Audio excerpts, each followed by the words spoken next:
আমি আসছি গতকালকেও জুমার নামাজের পরেও আসছিলাম দেশনেত্রী আপসীন নেত্রী বেগম খালেদা জিয়ার কবর জিয়ারতের জন্য নামাজ পড়েই আমরা এখানে চলে আসছি এবং আমাদের সাথে সিনিয়র নেতৃবৃন্দ আসছিল।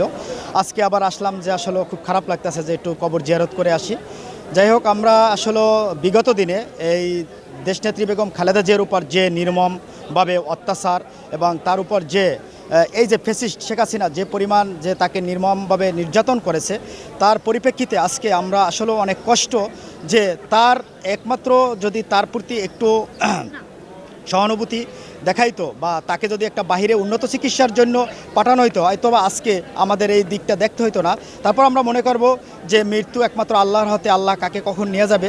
তারপরও তার মৃত্যুর আগে তার প্রতি অনেকটা অবিচার করা হয়েছে।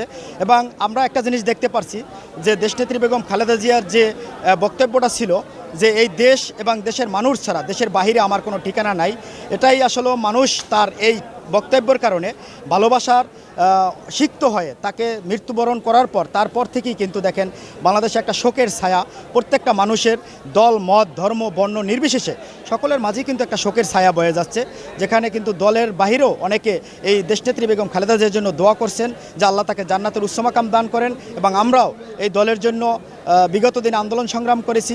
আমাদের একটাই আন্দোলন সংগ্রাম ছিল যে দেশ এবং দেশের মানুষের যে ভোটের অধিকার ফিরিয়ে দেওয়ার জন্য, এবং সেই ভোটের অধিকার ফিরিয়ে দেওয়ার জন্য যে আমরা আন্দোলনে অংশগ্রহণ করেছি, সেই অংশগ্রহণের পর আমরা সফল হয়েছি জুলাই গণঅভ্যুত্থানে ছাত্র আন্দোলনের মাধ্যমে।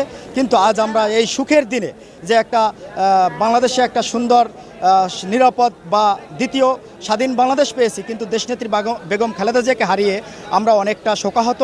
কিন্তু জনাব তারেক রহমানকে যেভাবে নির্মমভাবে নির্যাতন করা হয়েছে আপনারা অবশ্যই দেখেছেন যে তাকে দেশের মাটিতে থাকতে দেওয়া হয় না এবং তাকে রিমান্ডে অনেক মারধর করা হয়েছে। এবং সে যখন দেশের বাহিরে গেছে সেই সময় ছোটোবেলায় কিন্তু তার জীবন অনেক বড় কষ্ট। ছোটোবেলা তার বাবাকে হারিয়েছেন, তারপর মাঝখানে তার খেলার সাথী ছিলেন বন্ধু সমতুল্য ভাইকে হারিয়েছেন, তার লাশটাও সে দেখতে পারেননি।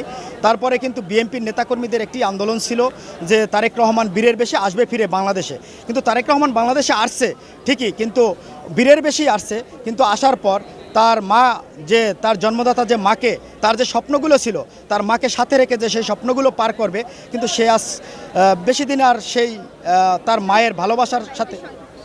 ও আচ্ছা, আপনি একটু কিছু